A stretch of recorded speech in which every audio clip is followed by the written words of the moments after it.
ለዚች ስብራት ብላችሁ ይህንን ከ6000 ብር በላይ ሊያወጣ የሚችል ትራይፖድ እንዳትሉት። ምክንያቱም መፍትሄ እኛ ጋር አለ። አሁን ይህን የተሰበረ ፕላስቲክ ለመግዛት መርካቶ ይህንን ይዤ ብሄድ ሰው አይስቅብኝም? መፍትሄው ምንድን ነው?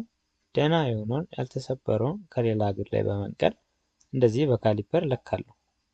ቀጥዬ የለካሁትን ልኬት በመጠቀም እንደምትመለከቱት ከዋናው ጋር በሚቀራረብ መልኩ እንደዚህ ኮምፒውተር ላይ ዲዛይን አደርገዋለሁ። ዲዛይን የተደረገው እንደምትመለከቱት በስሪዲ ፕሪንት ይደረጋል። ፕሪንት ሲደረግ አብሮት የተሰሩ ሰፖርቶችን በዚህ መልክ አወጣቸዋለሁ።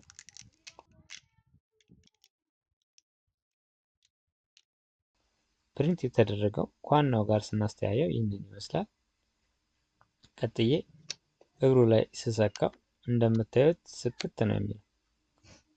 በመጨረሻም የተሰበረውን ትራይፖድ ለቁራሌው ከመሸጥ ታደገ ነው።